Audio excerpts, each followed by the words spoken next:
If they're the same Clancy, what about Paladin Strait? Wasn't there a Clancy on top of the mountain? Yeah, there was. And so this is, I think, where the jumpsuit moment being an exception to the rule theory falls apart. And what do I mean by that? Well, the idea that jumpsuit was just an out-of-body experience. He's just misremembering because he was seized in that moment and his memory's kind of fuzzy. Paladin Strait shows, in similar fashion to jumpsuit, one Clancy who's going through the motions of the story and one Clancy who's removed and singing, or maybe not about what the other Clancy's going through, but he's doing more of the singing. He's performing the song in the music video, and then we have this other Clancy who's performing the story in the music video. And there's a number of interesting aspects about the Paladin Strait music video that we don't have time to dive into now. For instance, the fact that in the middle of the video, Clancy, who starts out in the Bandito camp without the blurry face paint or smear on his neck and hands, then ends up having it on his neck and hands. How did that happen? Why did that happen? I have theories, but that's a whole other story. But regardless, I think the interesting thing about Paladin Strait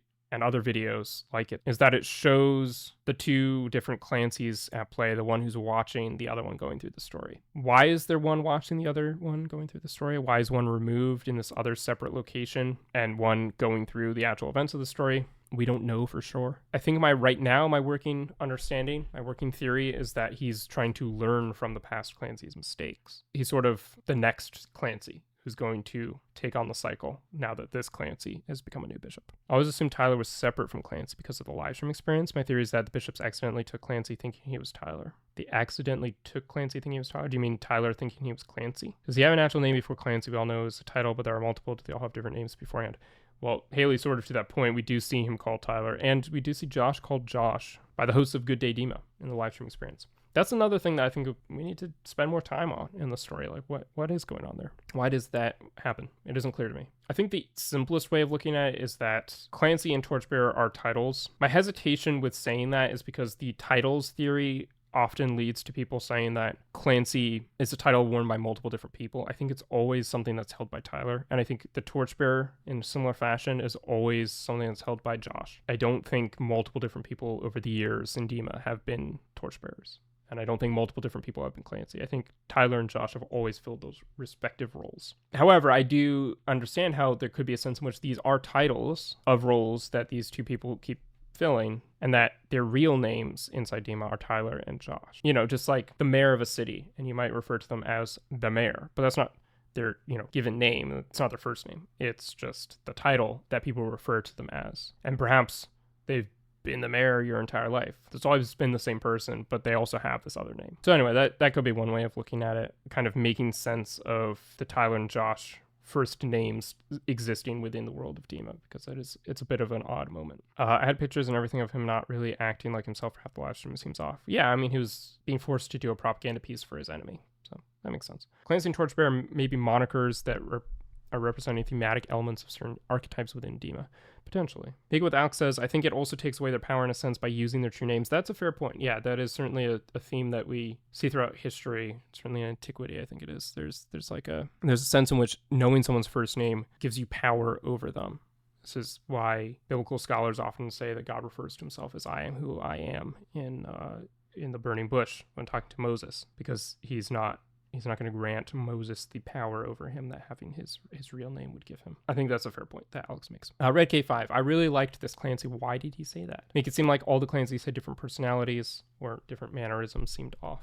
Yeah, I mean, I think it's true that, like, even if the same person is going through a time loop or a cycle or the same dream over and over again, they are going to have, as they grow up over time and keep having the same recurring dream or whatever, they might have different personalities. It might be different in different ways depending on what else they're experiencing. There's also a sense, I kind of interpreted this Clancy as like, I had a lot of hope for this Clancy. I really liked this Clancy because it seemed like he was going to finally overcome the blurry face right within him, the shadow within him. And so he really liked that. He liked that this Clancy seemed so determined. And then at the end, he was like, I'm going to become a bishop too. I'm going to rule.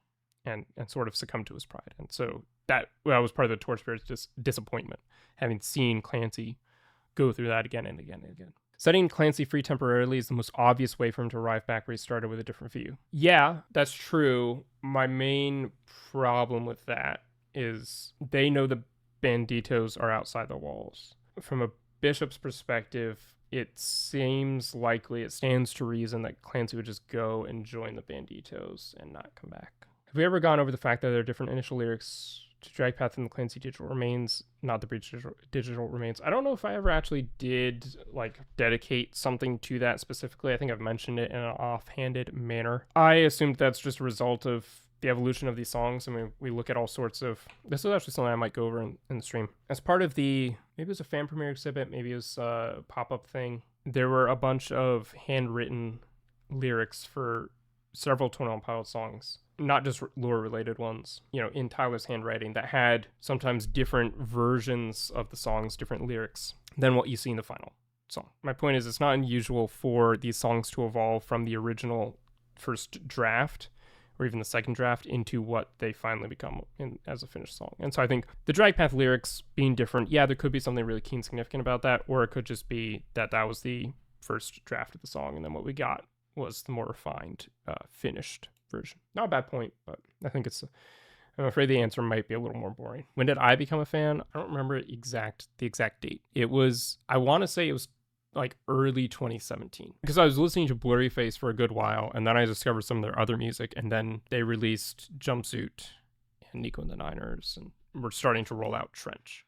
And I'd already been a fan of them for a good amount of time before that, because I remember being very excited when that was coming out. So I think early 2017. I was aware of their music. I'd heard Stressed Out and things like that, but I don't know that I'd really listened to Blurryface all the way through that many times. I had heard it once or twice, but I really like came back to it and got into it. I mean, yeah, I wish I had found them earlier, because it would have been cool to see so much more of like the story and the lore play out, because yes, I was a fan before Trench came out, but I wasn't really aware of the fan base, if that makes sense. I knew parts of the lore, or I knew that they were building a lore, but I wasn't really aware of like how much engagement the community had with the lore and how much they were being fed and deciphering and all that kind of stuff. That really came a lot later in like the Sealed and Icy era. I remember I was part of the location sessions, like scavenger hunt. I didn't really make much progress on my own, but I was there as it was going on. I was participating in it. So that was kind of my first like engagement with the fan base. So that would have been 2020. Josh is a hero. Tyler said he thinks Josh would be the superhero. Yes, but my point is the Josh that we see in the Skilled and Icy era isn't the real Josh or the real Torchbearer. I always think the Torchbearer equaled God, same as the Holy Spirit. Again, sure, but I think the Torchbearer that we see in that era is not the real Torchbearer. I mean, we know the Torchbearer that we see in that era is not the real Torchbearer. We see in Navigating the real Torchbearer show up at the end of that video. And the other one is a projection. And so you can argue, is that projection cast by the Torchbearer, or is it being cast by Clancy's subconscious or by Nico? And I think it's originally cast by Nico. As he moves away from Dema, it's cast by Tyler, and then we get to the real Torchbearer, the Bandito Torchbearer. Yeah, he is a projection. Tyler confirmed this.